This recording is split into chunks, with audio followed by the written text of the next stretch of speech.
Well, we're going to turn now from one infrastructure story to another. We're going to shift our focus now to MARTA. Our Grace King is joining us right here in the 11 Live Plus Streaming Center. Grace, MARTA is rolling out some what it is describing as upgrades to its system. These are brand new. Let's start with this. What are we talking about here?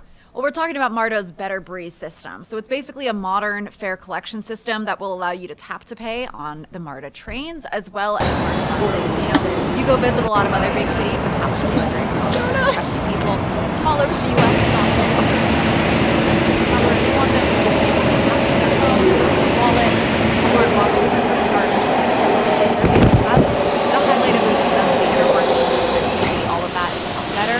They also have more elevator staff so that it's harder to jump the fares. MARTA has traditionally said, its ridership numbers do appear low, but they think it's more due to fare evasion than actual ridership. So they're hoping that it'll make it easier for the riders, but also easier for MARTA to get more funding moving forward. So we got tap to pay. We've got these gates that are supposed to deter fare evasion. Let's take these topics one by one. Tap to pay. Is it working as expected right now?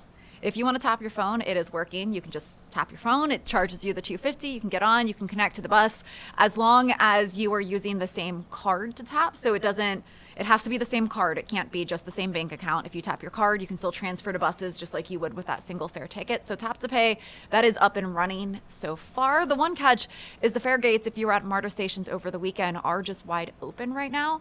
And that's because it's going to take some time to transition from the new cards from the old cards rather, to the new cards. So the old cards do not work on the new gates. There are still old gates, so you can use your cards at those, but MARTA understands that you might come out one entrance or one exit and be confused. Oh no, my card won't work. How do I get in? Have to walk all the way around.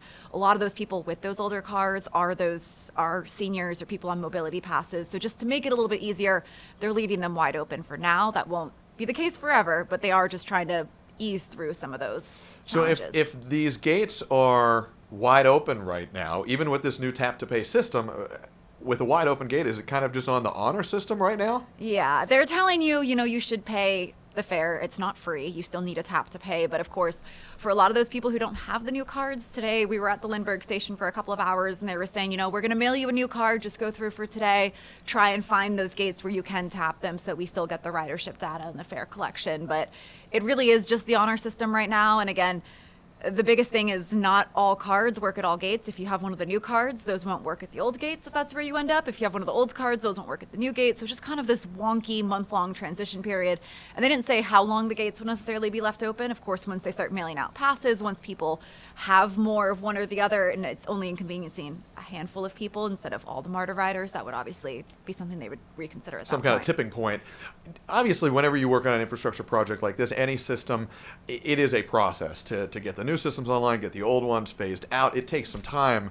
I wonder, though, did anybody ask any questions of MARTA, or did MARTA say anything about, as I understand it, they've just rolled out these fare evasion gates in the same time period where a lot of their gates are being left wide open?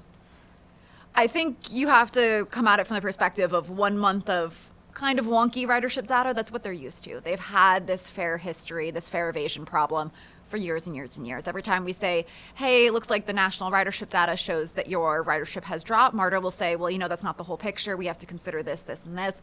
Once everything's buttoned up, starting May 2nd, they're going to expect those ridership numbers to increase quite dramatically because they are expecting no more fare evasion. So it might end up balancing out by the time this transition period moves forward. And of course, going into the future, this is just a 1 month transition period to kind of get people switched over to mail out those new cards.